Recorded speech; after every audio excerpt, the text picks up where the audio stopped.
இன்றைக்கி நம்ம பச்சை மிளகாயை வந்து எப்படி ரொம்ப நாள் ஸ்டோர் பண்ணி வைக்கிறது அப்படின்னு பார்க்கலாம். பச்சை மிளகாய் வந்து நம்ம அப்படியே ஸ்டோர் பண்ணோம் அப்படின்னா சீக்கிரமாக வந்து அது அழுகிரும். அதனால வந்து பச்சை மிளகாய்க்கு வந்து இந்த மேலே இருக்கிற இந்த காம்பெல்லாம் நம்ம உடைச்சிடலாம்.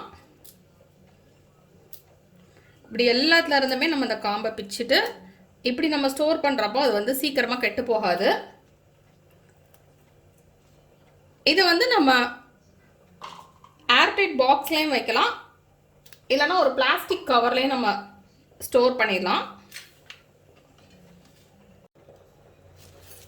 இப்போ இதில் இந்த காம்பெல்லாம் பிச்சாச்சு. இப்போ அப்படியே இந்த பிளாஸ்டிக் கவரில் போட்டுடலாம், இல்லைனா நீங்கள் இதை ஏர்டைட் பாக்ஸ்லேயும் ஸ்டோர் பண்ணலாம்.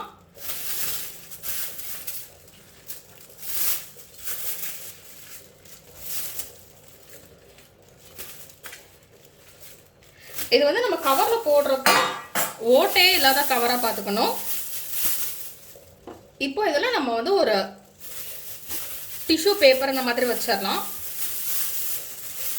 வச்சுட்டு இதை நல்லா இப்படி பண்ணிவிட்டு நம்ம உள்ள காற்றெல்லாம் வெளியே தள்ளிட்டு அதுக்கப்புறம் நம்ம வந்து இது நாட் போட்டு வச்சுக்கலாம். அப்படின்னா இது நல்லா ஃப்ரெஷ்ஷாக இருக்கும்.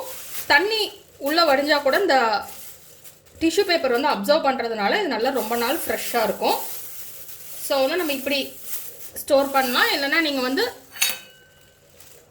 இது ஒரு ஏர்டைட் பாக்ஸில் போட்டும் ஸ்டோர் பண்ணிக்கலாம். இந்த மாதிரி நீங்கள் ஸ்டோர் பண்ணி பார்த்தீங்க அப்படின்னா பச்சை மிளகாய் நல்லா ஃப்ரெஷ்ஷாக ரொம்ப நாளைக்கு இருக்கும். இல்லைனா இதை வந்து இந்த மாதிரி ஜிப்லாக் பேக்ஸ்லேயும் போட்டு ஸ்டோர் பண்ணலாம். அது அப்படியே நல்லா ஃப்ரெஷ்ஷாக இருக்கும். இல்லைனா நீங்கள் வந்து ஒரு பாக்ஸ்லேயும் போட்டு ஸ்டோர் பண்ணலாம். நீங்கள் பாக்ஸில் போட்டு ஸ்டோர் பண்ணுறதா இருந்தால் கீழே வந்து ஒரு டிஷ்யூ பேப்பர் விரிச்சிட்டு இந்த சில்லிஸ்லாம் போட்டுட்டு அதுக்கப்புறம் மேலே ஒரு டிஷ்யூ பேப்பர் விரிச்சிடலாம். இப்போ இந்த பாக்ஸில் இந்த மாதிரி கீழே வந்து ஃபர்ஸ்ட் ஒரு டிஷ்யூ பேப்பர் வச்சிடலாம். வச்சுட்டு சில்லிஸ் எல்லாமே உள்ளே வச்சுட்டு நம்ம மேலே இந்த மாதிரி ஒரு டிஷ்யூ பேப்பர் வச்சுட்டு க்ளோஸ் பண்ணிட்டோன்னா இது நல்லா ஃப்ரெஷ்ஷாக இருக்கும். குறைஞ்சது 2 வாரத்துக்காவது இது வந்து ஃப்ரெஷ்ஷாக இருக்கும்.